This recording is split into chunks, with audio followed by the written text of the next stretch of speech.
You're welcome back to Channel Sport this morning. I will still have Finidi George, and former Super Eagles winger, one of the greatest winger to ever play the game, still in the studio. We're reviewing and we're actually analyzing Nigeria's chances at the World Cup. Finidi, before we went on the break, we were talking about the likely formation that we're supposed to have. You've talked about Victor Moses coming in. Basically, you're going for a very attacking setup. That's fine, and the coaches will decide on that. I want to take you back to 1994. There's been a bit of a comparison between this team and that team, probably because Nigeria qualified really well this time around without losing a game in a very tough group. But that 1994 squad, a lot of people felt, okay, they were underdogs going into the World Cup. But contrary to that, I don't agree, because I think you went into that tournament on the back of winning the Nations Cup. You went into that tournament ranked 11th in the world. Compared to this side, who are way down in 48th or thereabout. I really don't see where the comparison is coming from. So what's your take on that one? Yeah, it's different era. You cannot just compare, you know. We played in an era where we were not really known as a nation going into the World Cup. So it was like a surprise for most countries. But today, you know, Nigeria has been in the last, this is the 5th World Cup. So they all know, and with the latest technology, they can see the Nigerian team play all the time. So it's easier to really get statistics of the players. Our time, 94, we actually cannot really compare. We had a better team. Exactly. Because we were competitive. We had players that were playing regularly for their clubs, top flight clubs in Europe. And you can't really compare. Interestingly, the reason I brought this up is it was the same Group D like we have here now. There was Argentina in that group, Bulgaria and Greece. Yeah. Only Argentina was ranked higher than Nigeria in that group. So that told the story already going into that tournament, that you guys are going in not as really underdogs. It might have been your debut, but in terms of actual play, you guys were the underdogs.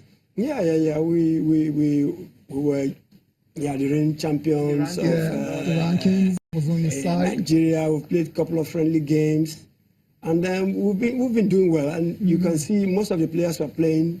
Like myself, Kanu Wankwo and others, we were playing Champions League, Olise. So going into the World Cup, it was our first World Cup, but you know, we knew how to compete. Right. But I don't know if this team know how to do that. Because most players, we have good players, but I don't know if they've gotten to that level where they can really compete at this level of a tournament like this. So we'll just wait to see what the first game will tell how prepared they are.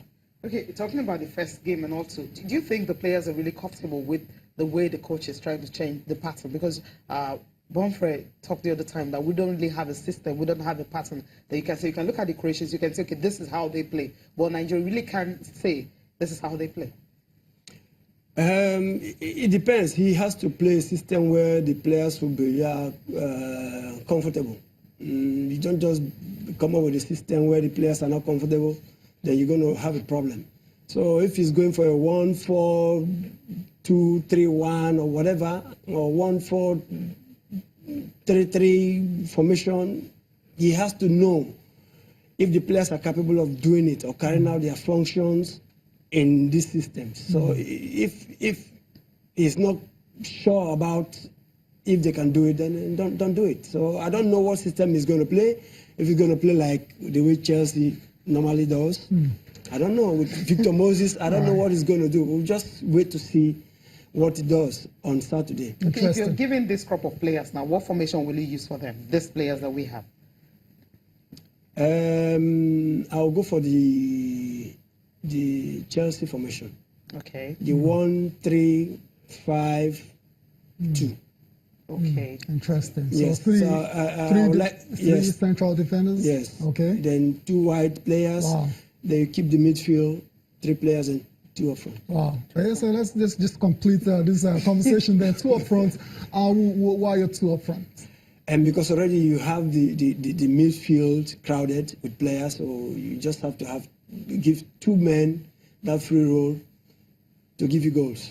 Those two guys. Who will you pick? Yeah, I don't know. Maybe Igalo, I don't know, Iheanacho. We have a couple of good players, but it's just for them to blend, on that important night. Interesting.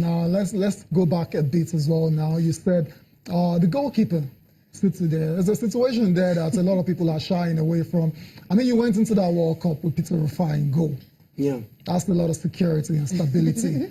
We're going into the World Cup with a young star who hasn't played. Okay, we've played a couple of top flight games. You should know him well since you're based in Spain as well too. Francis Uzor, and he hasn't played any competitive game for Nigeria. He's played a few friendly matches. You've seen his performances. How comfortable are you with Uzor in goal? You just have to give him. We just have to trust in what the players we've taken there, and it doesn't really matter if Neymar has not played for a couple of months, but he's back. So if he has not had series of games to really compete, it doesn't really matter. He has played few friendly games. We just wait and see. It depends. If Nigeria wins the first game, then that will boost his confidence as well.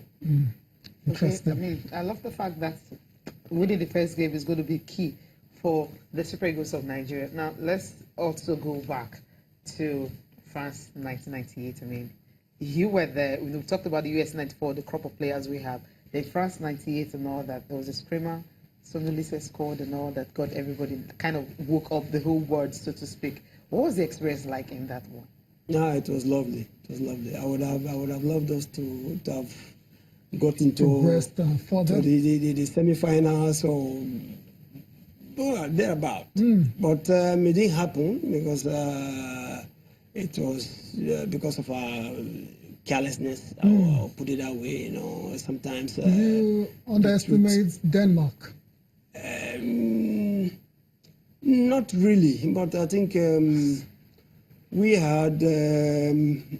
did too much on our free day. Oh. So I think that really affected us. Wow. Why are you looking at me like? No, I mean, I thought usually when you lose to a team like that, no disrespect, you think usually perhaps you underestimated them. You said that wasn't even the case. It was prior to the game.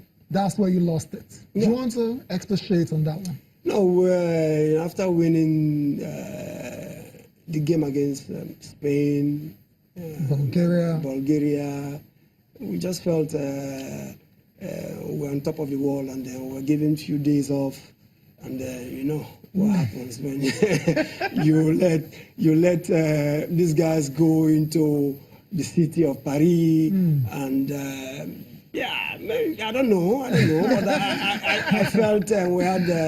We had a little bit of excesses. Yeah, too much. Too much. That it showed in the game. So it was not because we underrated Denmark or they were far better, but at the end of the day, is who wins the game. They won the game, so they were better on that day. But I think we're not fully after our 2 wins and few days off. We didn't come back the same. You weren't conditioned for that kind of match. Interesting. Before we leave the Super Eagles of Nigeria, I mean, scoring a goal at the World Cup, I imagine is one of the greatest feeling out there for any footballer. You did that in 1994 and you celebrated, and that celebration has gone on to be very iconic. Do you want to tell us the meaning behind that celebration? Well, I mean, what were you doing? Was that I don't want to look at that clip. Was that a diss to the opposition? Because that's what it looked like. I mean, I just felt scoring a goal. I didn't know. And you I went. didn't know what I was doing actually. Wow. You know, I just get so excited. Got overwhelmed. Yes, so excited, and I decided to celebrate, and that was what came into my Wow. my head at that moment. So I don't want to. You look don't want at to see it. that clip. I don't want to see that. You're lucky we don't have that clip on the show Precisely. today. Just like, Very, let very people say lucky. once more. All right. Okay, now let's talk about Argentina and of course Iceland. These are the other. We've talked about Croatia, Argentina, Iceland. Yeah. I mean, these are good teams, good sides, and all. How can we really approach those games? We don't. The most dangerous team should be the Iceland, because we don't really know much about them. But for them to have gotten to that, up to have qualified for the World Cup, means they have a good team. So we have to take into consideration what we're going to face. We're not just going to relax and say, okay, it's Iceland, it's a small country, and we're just going to win. Like I said before, the gap is really close between the great teams and the smaller countries. I don't know what's going to happen. You know, Argentina, we cannot just focus on Messi. We have to keep an eye on him, but they have other players that are going to do dirty job for him, so that he can really perform and do the attacking role properly. So it's going to be an interesting group. Right. We just have to go there on Saturday, be focused, and don't lose. It's always important, don't lose the first game. If you lose the first game, you just almost getting ready to pack your luggages and leave the competition. That's a lot of pressure recovering from losing your first game. We're still on. Let's talk about big shocking decision that went down in Russia yesterday. Spain sacked the coach Julian Lopetegui for negotiating to join Real Madrid without informing the Spanish FA. The reaction has been, a lot of people feel it's over the top. A lot of people feel, okay, yeah, he's done something wrong. He could have been fined and then carry on with his job. But they decided to sack him. How would you think this will impact on Spain's chances, especially when they're taking on Portugal tomorrow? I was saying... Were you shocked? How did you receive that news? I saw it and I was shocked. But I could understand from the point of view of the FA, okay. If they were not aware of him negotiating, then it's really bad. It's really bad, you know, because you're working under somebody and you just have to let him know.